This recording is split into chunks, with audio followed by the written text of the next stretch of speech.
ನೋಡಿ, ಬೆಲೆ ಏರಿಕೆ ಬಗ್ಗೆ ರಾಜ್ಯ ಸರ್ಕಾರ ಬೆಲೆಗಳನ್ನು ಏರಿಕೆ ಮಾಡಿದೆ ಅಂತೇಳಿ ನಮ್ಮ ವಿರುದ್ಧ ಪ್ರತಿಭಟನೆ ಮಾಡ್ತಾಯಿದ್ರು. ಲೋಕಲ್ BJPಗೆ ಗೊತ್ತಿಲ್ಲ ಕೇಂದ್ರ ಸರ್ಕಾರ ಜಾಸ್ತಿ ಮಾಡುತ್ತೆ ಅಂತೇಳಿ. ಅಂದರೆ ತಾವು ಅರ್ಥ ಮಾಡ್ಕೋಬೇಕು ಅವರ ನೀತಿಗಳು ಹೇಗಿದ್ದಾವೆ ಅಂತೇಳಿ. ಈಗ ಅದಕ್ಕೆ ಅವರು ಉತ್ತರ ಕೊಡಬೇಕಲ್ಲ. 50 ರೂಪಾಯಿ ಸಿಲಿಂಡರ್ ಜಾಸ್ತಿ ಆಗಿದೆ ಅಂದಾಗ, 2 ರೂಪಾಯಿ ಪೆಟ್ರೋಲ್ ಡೀಸೆಲ್ ಜಾಸ್ತಿ ಆಗಿದೆ ಅಂದಾಗ, ಕೇಂದ್ರ ಸರ್ಕಾರ ಮಾಡಿದೆ ಅಂದಾಗ ಅವರು ಈಗ ಉತ್ತರ ಕೊಡಬೇಕು. ಏನು ಕೊಡ್ತಾರೋ ಗೊತ್ತಿಲ್ಲ ನನಗೆ. ಅವ್ರು ಹೇಳಿ ನೋಡೋಣ, ಆಮೇಲೆ ಅದಕ್ಕೆ ಪ್ರತಿಕ್ರಿಯೆ ಮಾಡೋಣ. ಅದು ಅವ್ರಿಗೆ ಬಿಟ್ಟಿದ್ದು. ಅವರು ರಾಜ್ಯದಲ್ಲಿ ಜನತೆ ಗಮನಿಸ್ತಾರೆ ಅಂತ ನಿನ್ನೆ ನಾನು ಹೇಳಿದ್ದೆ, ಜ್ಞಾಪಕ ಇರಬೇಕು. ನಾವು ಬೇರೆ ಹೇಳಿದ್ದನ್ನು ಬಿಟ್ಬಿಡ್ತೀರಾ, ಯಾವುದೋ ಹಾಕ್ತೀರಾ ನೀವು ಸೆನ್ಸಿಟೈಸ್ ಮಾಡೋದಕ್ಕೆ.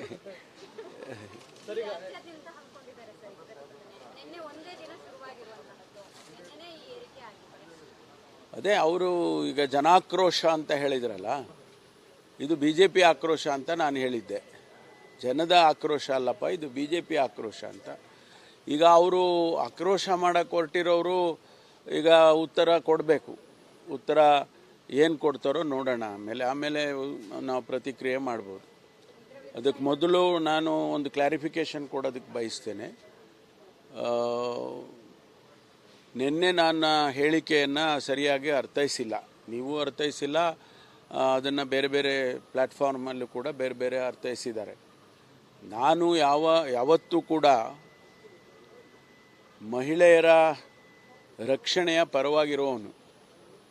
ನಾವು ಅನೇಕ ಕಾರ್ಯಕ್ರಮಗಳನ್ನು ನಾನು ಗೃಹ ಸಚಿವನಾಗಿ ಪ್ರತಿ ಬಾರಿ ಬಂದಾಗಲೂ ಕೂಡ, ಅದು ನಿರ್ಭಯ ಕಾರ್ಯಕ್ರಮ ಇರ್ಬೋದು, ರಾಜ್ಯದಲ್ಲಿ ಅನೇಕ ರಾಜ್ಯಗಳಿಗಿನ್ನ ಹೆಚ್ಚು ನಾವೇ ನಿರ್ಭಯ ಹಣ ಖರ್ಚು ಮಾಡಿ, ರಾಜ್ಯ ಸರ್ಕಾರನೂ ಖರ್ಚು ಮಾಡಿ, ಅದಕ್ಕೆ ಕೇಂದ್ರ ರಾಜ್ಯ ಏನು ಎರಡೂ ನಾವು ನಿರ್ಭಯ ಕಾರ್ಯಕ್ರಮವನ್ನು ಅನುಷ್ಠಾನ ಮಾಡಬೇಕು, ಅದನ್ನು ಮಾಡಿದ್ದೇವೆ. ನಾನು ಅದನ್ನು ಪ್ರತ್ಯೇಕವಾಗಿ ಒಂದು ದಿವಸ ಪ್ರೆಸ್ ಕಾನ್ಫರೆನ್ಸ್ ಕರೆದು ನಾನು ಹೇಳ್ತೇನೆ ಏನೆಲ್ಲ ಕಾರ್ಯಕ್ರಮಗಳನ್ನು ನಾವು ವಿಮೆನ್ ಪ್ರೊಟೆಕ್ಷನ್ಗೆ ನಾವು ಬೆಂಗಳೂರಿನಲ್ಲಿ ಮತ್ತು ಕರ್ನಾಟಕದಲ್ಲಿ ಮಾಡಿದ್ದೇವೆ ಅಂತೇಳಿ. ಯಾವುದೋ ಒಂದು ಹೇಳಿಕೆಗೆ ಅದನ್ನು ತಿರುಚಿಬಿಟ್ಟು ನನ್ನ ಬಗ್ಗೆ ಮಾತನಾಡೋದು ಸರಿ ಕಾಣಿಸಲ್ಲ. ನಾನು ಅನೇಕ ಕ್ರಮಗಳನ್ನು ತಗೊಂಡಿದ್ದೀನಿ. ಮಹಿಳೆಯರು, ನಮ್ಮ ಸಹೋದರಿಯರು, ನಮ್ಮ ತಾಯಂದಿರು, ಅವರ ರಕ್ಷಣೆ ಆಗಬೇಕು ಅನ್ನುವ ನಂಬಿಕೆಯಲ್ಲಿ ಇರೋನು ನಾನು. ಹಾಗಾಗಿ ಇವತ್ತು ಯಾರಿಗೆ ಅದು ತೊಂದರೆ ಆದರೂ ಕೂಡ ಅದಕ್ಕೆ ನೇರವಾಗಿ ನಮ್ಮ ಇಲಾಖೆಯಲ್ಲಿ ಅನೇಕ ಜನರನ್ನು ಹೊಣೆ ಮಾಡಿದ್ದೇನೆ.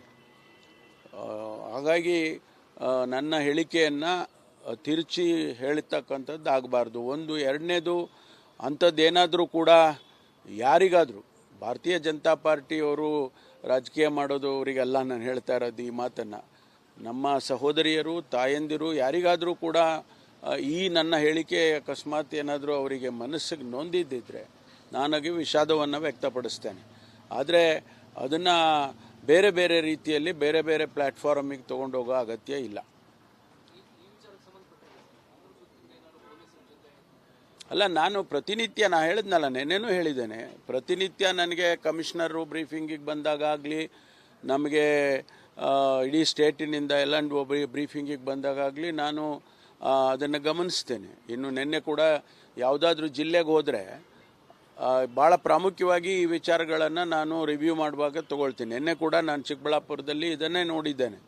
ಯಾವ ರೀತಿ ಅತ್ಯಾಚಾರಗಳಾಗಿರ್ತಕ್ಕಂಥದ್ದು, ಪಾಕ್ಸೋ ಕೇಸಸ್ ಆಗೋಂಥದ್ದು, ಇದನ್ನೆಲ್ಲ ನಾವು ರಿವ್ಯೂ ಮಾಡುವಾಗ ಕಟ್ಟುನಿಟ್ಟಿನ ಕ್ರಮ ತಗೋಬೇಕು ಅಂತ ಕೂಡ ನಾನು ಅವರಿಗೆ ಸೂಚನೆಗಳನ್ನು ಕೊಡ್ತಾ ಇರ್ತೀನಿ ಆಗಿಂದಾಗೆ. ಆದ್ದರಿಂದ ನಿರ್ಲಕ್ಷ್ಯ ಮಾಡೋದಾಗಲಿ ಅಥವಾ ಬೇರೆ ಅರ್ಥದಲ್ಲಿ ತಿಳ್ಕೊಳ್ಳೋದಾಗಲಿ ಅದು ಯಾವತ್ತೂ ಕೂಡ ನನ್ನಿಂದ ಆಗೋದಿಲ್ಲ. ನಾನು ಅವರ ಪರವಾಗಿ ಅವರ ರಕ್ಷಣೆಗೆ ಏನೆಲ್ಲ ಕ್ರಮ ತಗೋಬೇಕೋ ಅದನ್ನು ತಗೊಳ್ತೀನಿ, ಕಟ್ಟುನಿಟ್ಟಾಗಿ ತಗೊಳ್ತೀನಿ. ಅದೇನು ಸಾಮಾನ್ಯ ಹೇಳಿಕೆಗೋಸ್ಕರ ತಗೊಳ್ಳೋದಿಲ್ಲ. ಅದು ನೋಡಿ, ಭಾರತೀಯ ಜನತಾ ಪಾರ್ಟಿಯ ಅಧಿಕಾರದಲ್ಲಿದ್ದಾಗ ನಾನು ಅಂಕಿಅಂಶ ಕೊಡಲ ಹೇಳಿದ್ದೇನೆ. ನಾನು ಯಾವ್ಯಾವ ಸಂಖ್ಯೆಗಳು ಯಾವ ರೀತಿ ಇದೆ ಅಂತ, ಮಹಿಳೆಯರ ಮೇಲೆ ದೌರ್ಜನ್ಯ ಎಷ್ಟಾಗಿದೆ, ಮರ್ಡರ್ಗಳು ಎಷ್ಟಾಗಿದೆ, ಇವೆಲ್ಲವನ್ನು ಸ್ಟ್ಯಾಟಿಸ್ಟಿಕ್ಸ್ ನಾನು ಸದನದಲ್ಲೇ ಕೊಟ್ಟಿದ್ದೇನೆ. ಹಾಗಾಗಿ ಸುಮ್ಮನೆ ಅವರಿದ್ದಾಗ ಏನೂ ಇಲ್ಲ, ಶೂನ್ಯ, ಏನೂ ಆಗಿರಲಿಲ್ಲ, ಎಲ್ಲ ಚೆನ್ನಾಗಿತ್ತು ಅಂತ ಹೇಳೋದೆಲ್ಲ ಇದೆಯಲ್ಲ, ಅದು ಜನ ನಗಾಡ್ತಾರಷ್ಟೇ. Thank you. ಹಾಂ, ಹೌದು, ನಾನು ಹೋಗಿಲ್ಲ. ನಾನು ನೆನ್ನೆನೂ ಹೇಳಿದ್ದೇನೆ ನಾನು ಹೋಗೋದಿಲ್ಲ ಅಂತ. ಬೇರೆ ಬೇರೆ ಕೆಲಸಗಳಿದ್ದಾವೆ ಇಲ್ಲಿ, ಅದಕ್ಕೋಸ್ಕರ ನಾನು ಹೋಗ್ತಾ ಇಲ್ಲ. ನೋಡೋಣ, ರೆಸೊಲ್ಯೂಷನ್ನು ಅವರೇನು ಕೆಲವು ಭಾಳ ಪ್ರಾಮುಖ್ಯವಾದ ರೆಸೊಲ್ಯೂಷನ್ಗಳು ಮಾಡ್ತಾರೆ. ACC ಸೆಷನ್ ಆಗುವಾಗ ನಮ್ಮ ಮುಂದಿನ ನೋಟ ಏನು, ಮುಂದೆ ಏನು ಕಾರ್ಯಕ್ರಮ ಮಾಡಬೇಕು, ಪಕ್ಷ ಸಂಘಟನೆ ಯಾವ ರೀತಿ ಮಾಡಬೇಕು ಅನ್ನೋದ್ರ ಬಗ್ಗೆ ಅನೇಕ ಚರ್ಚೆ ಮತ್ತು ತೀರ್ಮಾನಗಳನ್ನು ಮಾಡ್ತಾರೆ. ಈಗ ಹಿಂದೆ ಎಲ್ಲ ಜಾಗದಲ್ಲಿ ಹೋಗಿ ಮಾಡಿದಾಗ ಅದಕ್ಕೆ ಎಂಥ ರೆಸೊಲ್ಯೂಷನ್ ಅಂತೆಲ್ಲ ಹೇಳಿಬಿಡ್ತಾರೆ. ಈಗ ಜೈಪುರ್ ರೆಸೊಲ್ಯೂಷನ್ ಅಂತ ಆಗಿತ್ತು ಹಿಂದೆ, ಈಗ ಅಹಮದಾಬಾದ್ ರೆಸೊಲ್ಯೂಷನ್ ಅಂತ ಏನು ಬರುತ್ತೆ ಅಂತೇಳಿ ಕಾದು ನೋಡಬೇಕು. ನನಗನ್ಸುತ್ತೆ ಮುಂದಿನ ದೃಷ್ಟಿಕೋನ ಇಟ್ಕೊಂಡು ನಮ್ಮ ನಾಯಕರಾಗಿರ್ತಕ್ಕಂಥ ಮಲ್ಲಿಕಾರ್ಜುನ್ ಖರ್ಗೆ ಅವರು, ರಾಹುಲ್ ಗಾಂಧಿಯವರು, ಶ್ರೀಮತಿ ಸೋನಿಯಾ ಗಾಂಧಿಯವರು, ಪ್ರಿಯಾಂಕಾ ಗಾಂಧಿಯವರು ಮತ್ತು ನಮ್ಮ ACC ವರ್ಕಿಂಗ್ ಕಮಿಟಿ ಏನು ತೀರ್ಮಾನ ಮಾಡ್ತಾರೋ ಅದನ್ನು ನಾವೆಲ್ಲರೂ ಕೂಡ ಅನುಷ್ಠಾನ ಮಾಡೋದಕ್ಕೆ ರೆಡಿ ಇರ್ತೇವೆ ಯಾವಾಗಲೂ ಕೂಡ. ಇಲ್ಲ, ನಾವೆಲ್ಲ ಹೇಳೋದೆಲ್ಲ ಹೇಳಿದ್ದೇವೆ. ಈಗ ನೆಲಮಂಗಲ ಒಂದು ಕಡೆ ಮತ್ತು ಬಿಡದಿ ಒಂದು ಕಡೆ ಅಂತ ಹೇಳಿ ಅವರು ಹೇಳಿದ್ದಾರೆ. ಯಾವುದು ನಾವು ಹೇಳೋದಕ್ಕಿಂತ ಅವರು ಟೆಕ್ನಿಕಲ್ ಫೀಸಿಬಿಲಿಟಿ ನೋಡ್ತಾರೆ. ಟೆಕ್ನಿಕಲ್ ಫೀಸಿಬಿಲಿಟಿ ಹಿಂದೆ ಬಿಡದಿಯಲ್ಲಿ ಇಂಟರ್ನ್ಯಾಷನಲ್ ಏರ್ಪೋರ್ಟ್ ಪ್ರಸ್ತಾವನೆ ಬಂದಾಗ ಟೆಕ್ನಿಕಲ್ ಟೀಮು ಈ ಭಾಗದಲ್ಲಿ ಆಗೋದಿಲ್ಲ ಅಂತ ಹೇಳಿದ ಮೇಲೆ ನಾವು ದೇವನಹಳ್ಳಿಗೆ ಹೋದ್ವಿ. ಈಗ ಮತ್ತೆ ಆ ಭಾಗದಲ್ಲಿ ಆಗುತ್ತೆ ಅಂತ ಟೆಕ್ನಿಕಲ್ ಟೀಮ್ ಹೇಳ್ತಾರೋ ಏನೋ ಗೊತ್ತಿಲ್ಲ ನನಗೆ. ಅದು ಅಲ್ಲ, ಗೊತ್ತಿಲ್ಲಪ್ಪ ಅದೇನು ಮಾಡ್ತಾರೆ ಅಂತ. ಅವರಿಗೆ ಟೆಕ್ನಿಕಲ್ ಇದನ್ನು ಬದಲಾಯಿಸೋಕ್ಕಾಗತ್ತಾ? ಒತ್ತಡ ಮಾಡಿದ್ರೆ ಅವರೇನು ಏರ್ ವೆಲಾಸಿಟಿ ಇರ್ಬೋದು ಅಥವಾ ಬೇರೆ ಸ್ಪೇಸ್ ಇರ್ಬೋದು, ಜಾಗ ಬರೀ ನಾವು 500 ಎಕರೆ ಅಥವಾ 5,000 ಎಕರೆ ಜಾಗ ಕೊಡ್ತೀವಿ ಅಂದರೆ ಆಗೋದಿಲ್ಲ. ಅಲ್ಲಿ ಅವರು ಬೆಟ್ಟ ಗುಡ್ಡಗಳಿದ್ದರೆ ಅಥವಾ ಏರ್ ಪಾಕೆಟ್ಸ್ ಇದ್ದರೆ ಏನೋ ಅವೆಲ್ಲ ಕ್ರೈಟೀರಿಯಾಗಳು ಇರುತ್ತೆ. ನನಗೆ ಸರಿಯಾಗಿ ಗೊತ್ತಿಲ್ಲ, ಅದನ್ನು ಆಧಾರವಾಗಿ ಇಟ್ಕೊಂಡು ಮಾಡ್ತಾರೆ. ಗೊತ್ತಿಲ್ಲ ನನಗೇನು ಅದ್ರ ಬಗ್ಗೆ ಫುಲ್ ಡೀಟೇಲ್ಸ್ ಇಲ್ಲ. ನೋಡಿ, ಬೆಲೆ ಏರಿಕೆ ಬಗ್ಗೆ ರಾಜ್ಯ ಸರ್ಕಾರ ಬೆಲೆಗಳನ್ನು ಏರಿಕೆ ಮಾಡಿದೆ ಅಂತೇಳಿ ನಮ್ಮ ವಿರುದ್ಧ ಪ್ರತಿಭಟನೆ ಮಾಡ್ತಾಯಿದ್ರು. ಲೋಕಲ್ BJPಗೆ ಗೊತ್ತಿಲ್ಲ ಕೇಂದ್ರ ಸರ್ಕಾರ ಜಾಸ್ತಿ ಮಾಡುತ್ತೆ ಅಂತೇಳಿ. ಅಂದರೆ ತಾವು ಅರ್ಥ ಮಾಡ್ಕೋಬೇಕು ಅವರ ನೀತಿಗಳು ಹೇಗಿದ್ದಾವೆ ಅಂತೇಳಿ. ಈಗ ಅದಕ್ಕೆ ಅವರು ಉತ್ತರ ಕೊಡಬೇಕಲ್ಲ. 50 ರೂಪಾಯಿ ಸಿಲಿಂಡರ್ ಜಾಸ್ತಿ ಆಗಿದೆ ಅಂದಾಗ, 2 ರೂಪಾಯಿ ಪೆಟ್ರೋಲ್ ಡೀಸೆಲ್ ಜಾಸ್ತಿ ಆಗಿದೆ ಅಂದಾಗ, ಕೇಂದ್ರ ಸರ್ಕಾರ ಮಾಡಿದೆ ಅಂದಾಗ ಅವರು ಈಗ ಉತ್ತರ ಕೊಡಬೇಕು. ಏನು ಕೊಡ್ತಾರೋ ಗೊತ್ತಿಲ್ಲ ನನಗೆ. ಅವ್ರು ಹೇಳಿ ನೋಡೋಣ, ಆಮೇಲೆ ಅದಕ್ಕೆ ಪ್ರತಿಕ್ರಿಯೆ ಮಾಡೋಣ. ಅದು ಅವ್ರಿಗೆ ಬಿಟ್ಟಿದ್ದು. ಅವರು ರಾಜ್ಯದಲ್ಲಿ ಜನತೆ ಗಮನಿಸ್ತಾರೆ ಅಂತ ನಿನ್ನೆ ನಾನು ಹೇಳಿದ್ದೆ, ಜ್ಞಾಪಕ ಇರಬೇಕು. ನಾವು ಬೇರೆ ಹೇಳಿದ್ದನ್ನು ಬಿಟ್ಬಿಡ್ತೀರಾ, ಯಾವುದೋ ಹಾಕ್ತೀರಾ ನೀವು ಸೆನ್ಸಿಟೈಸ್ ಮಾಡೋದಕ್ಕೆ.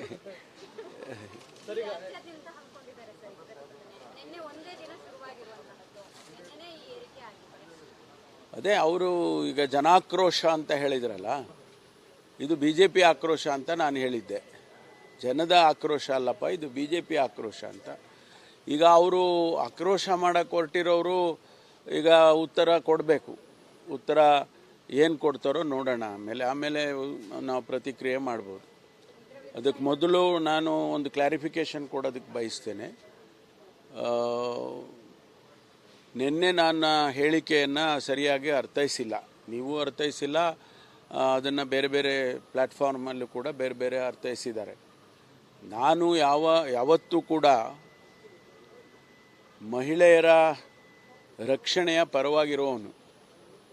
ನಾವು ಅನೇಕ ಕಾರ್ಯಕ್ರಮಗಳನ್ನು ನಾನು ಗೃಹ ಸಚಿವನಾಗಿ ಪ್ರತಿ ಬಾರಿ ಬಂದಾಗಲೂ ಕೂಡ, ಅದು ನಿರ್ಭಯ ಕಾರ್ಯಕ್ರಮ ಇರ್ಬೋದು, ರಾಜ್ಯದಲ್ಲಿ ಅನೇಕ ರಾಜ್ಯಗಳಿಗಿನ್ನ ಹೆಚ್ಚು ನಾವೇ ನಿರ್ಭಯ ಹಣ ಖರ್ಚು ಮಾಡಿ, ರಾಜ್ಯ ಸರ್ಕಾರನೂ ಖರ್ಚು ಮಾಡಿ, ಇದಕ್ಕೆ ಕೇಂದ್ರ ರಾಜ್ಯ ಏನು ಎರಡೂ ನಾವು ನಿರ್ಭಯ ಕಾರ್ಯಕ್ರಮವನ್ನು ಅನುಷ್ಠಾನ ಮಾಡಬೇಕು ಅದನ್ನು ಮಾಡಿದ್ದೇವೆ. ನಾನು ಅದನ್ನು ಪ್ರತ್ಯೇಕವಾಗಿ ಒಂದು ದಿವಸ ಪ್ರೆಸ್ ಕಾನ್ಫರೆನ್ಸ್ ಕರೆದು ನಾನು ಹೇಳ್ತೇನೆ ಏನೆಲ್ಲ ಕಾರ್ಯಕ್ರಮಗಳನ್ನು ನಾವು ವಿಮೆನ್ ಪ್ರೊಟೆಕ್ಷನ್ಗೆ ನಾವು ಬೆಂಗಳೂರಿನಲ್ಲಿ ಮತ್ತು ಕರ್ನಾಟಕದಲ್ಲಿ ಮಾಡಿದ್ದೇವೆ ಅಂತೇಳಿ ಯಾವುದೋ ಒಂದು ಹೇಳಿಕೆಗೆ ಅದನ್ನು ತಿರುಚಿಬಿಟ್ಟು ನನ್ನ ಬಗ್ಗೆ ಮಾತನಾಡೋದು ಸರಿ ಕಾಣಿಸಲ್ಲ. ನಾನು ಅನೇಕ ಕ್ರಮಗಳನ್ನು ತಗೊಂಡಿದ್ದೀನಿ. ಮಹಿಳೆಯರು, ನಮ್ಮ ಸಹೋದರಿಯರು, ನಮ್ಮ ತಾಯಂದಿರು ಅವರ ರಕ್ಷಣೆ ಆಗಬೇಕು ಅನ್ನುವ ನಂಬಿಕೆಯಲ್ಲಿ ಇರೋನು ನಾನು. ಹಾಗಾಗಿ ಇವತ್ತು ಯಾರಿಗೆ ಅದು ತೊಂದರೆ ಆದರೂ ಕೂಡ ಅದಕ್ಕೆ ನೇರವಾಗಿ ನಮ್ಮ ಇಲಾಖೆಯಲ್ಲಿ ಅನೇಕ ಜನರನ್ನು ಹೊಣೆ ಮಾಡಿದ್ದೇನೆ. ಹಾಗಾಗಿ ನನ್ನ ಹೇಳಿಕೆಯನ್ನು ತಿರುಚಿ ಹೇಳ್ತಕ್ಕಂಥದ್ದು ಆಗಬಾರ್ದು. ಒಂದು. ಎರಡನೇದು, ಅಂಥದ್ದೇನಾದರೂ ಕೂಡ ಯಾರಿಗಾದರೂ ಭಾರತೀಯ ಜನತಾ ಪಾರ್ಟಿಯವರು ರಾಜಕೀಯ ಮಾಡೋದು ಅವರಿಗೆಲ್ಲ ನಾನು ಹೇಳ್ತಾ ಇರೋದು ಈ ಮಾತನ್ನು. ನಮ್ಮ ಸಹೋದರಿಯರು, ತಾಯಂದಿರು ಯಾರಿಗಾದರೂ ಕೂಡ ಈ ನನ್ನ ಹೇಳಿಕೆ ಅಕಸ್ಮಾತ್ ಏನಾದರೂ ಅವರಿಗೆ ಮನಸ್ಸಿಗೆ ನೊಂದಿದ್ದಿದ್ರೆ ನಾನಾಗಿ ವಿಷಾದವನ್ನು ವ್ಯಕ್ತಪಡಿಸ್ತೇನೆ. ಆದರೆ ಅದನ್ನು ಬೇರೆ ಬೇರೆ ರೀತಿಯಲ್ಲಿ ಬೇರೆ ಬೇರೆ ಪ್ಲ್ಯಾಟ್ಫಾರ್ಮಿಗೆ ತೊಗೊಂಡೋಗೋ ಅಗತ್ಯ ಇಲ್ಲ. ಅಲ್ಲ, ನಾನು ಪ್ರತಿನಿತ್ಯ ಹೇಳಿದ್ನಲ್ಲ, ನೆನ್ನೆನೂ ಹೇಳಿದ್ದೇನೆ, ಪ್ರತಿನಿತ್ಯ ನನಗೆ ಕಮಿಷನರು ಬ್ರೀಫಿಂಗಿಗೆ ಬಂದಾಗಲಿ, ನಮಗೆ ಇಡೀ ಸ್ಟೇಟಿನಿಂದ ಎಲ್ಲ ಬ್ರೀಫಿಂಗಿಗೆ ಬಂದಾಗಲಿ ನಾನು ಅದನ್ನು ಗಮನಿಸ್ತೇನೆ. ಇನ್ನು ನಿನ್ನೆ ಕೂಡ ಯಾವುದಾದ್ರೂ ಜಿಲ್ಲೆಗೆ ಹೋದರೆ ಭಾಳ ಪ್ರಾಮುಖ್ಯವಾಗಿ ಈ ವಿಚಾರಗಳನ್ನು ನಾನು ರಿವ್ಯೂ ಮಾಡುವಾಗ ತೊಗೊಳ್ತೀನಿ. ನಿನ್ನೆ ಕೂಡ ನಾನು ಚಿಕ್ಕಬಳ್ಳಾಪುರದಲ್ಲಿ ಇದನ್ನೇ ನೋಡಿದ್ದೇನೆ. ಯಾವ ರೀತಿ ಅತ್ಯಾಚಾರಗಳಾಗಿರ್ತಕ್ಕಂಥದ್ದು, ಪಾಕ್ಸೋ ಕೇಸಸ್ ಆಗೋಂಥದ್ದು, ಇದನ್ನೆಲ್ಲ ನಾವು ರಿವ್ಯೂ ಮಾಡುವಾಗ ಕಟ್ಟುನಿಟ್ಟಿನ ಕ್ರಮ ತಗೋಬೇಕು ಅಂತ ಕೂಡ ನಾನು ಅವರಿಗೆ ಸೂಚನೆಗಳನ್ನು ಕೊಡ್ತಾ ಇರ್ತೀನಿ ಆಗಿಂದಾಗೆ. ಆದ್ದರಿಂದ ನಿರ್ಲಕ್ಷ್ಯ ಮಾಡೋದಾಗಲಿ ಅಥವಾ ಬೇರೆ ಅರ್ಥದಲ್ಲಿ ತಿಳ್ಕೊಳ್ಳೋದಾಗಲಿ ಅದು ಯಾವತ್ತೂ ಕೂಡ ನನ್ನಿಂದ ಆಗೋದಿಲ್ಲ.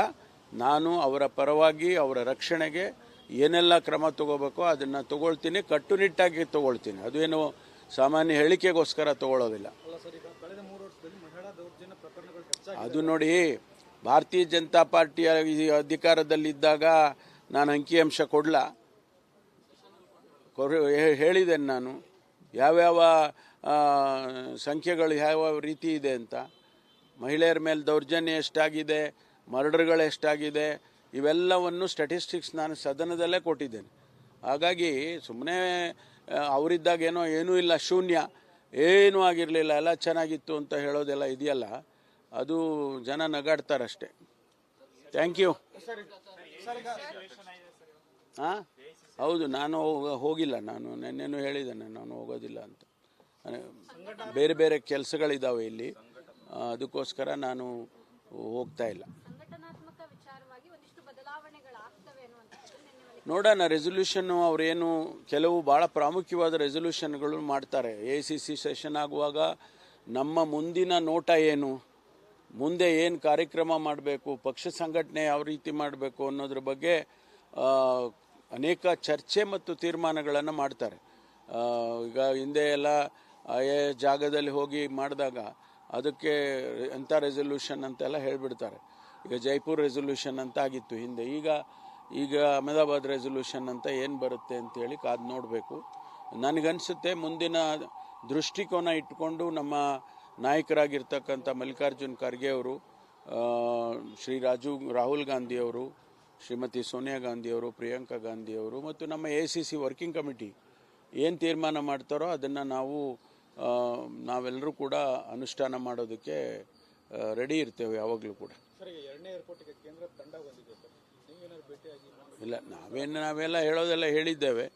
ಈಗ ನೆಲಮಂಗಲ ಒಂದು ಕಡೆ ಮತ್ತು ಬಿಡದಿ ಒಂದು ಕಡೆ ಅಂತ ಹೇಳಿ ಅವರು ಹೇಳಿದ್ದಾರೆ. ಯಾವುದು ನಾವು ಹೇಳೋದಕ್ಕಿಂತ ಅವರು ಟೆಕ್ನಿಕಲ್ ಫೀಸಿಬಿಲಿಟಿ ನೋಡ್ತಾರೆ.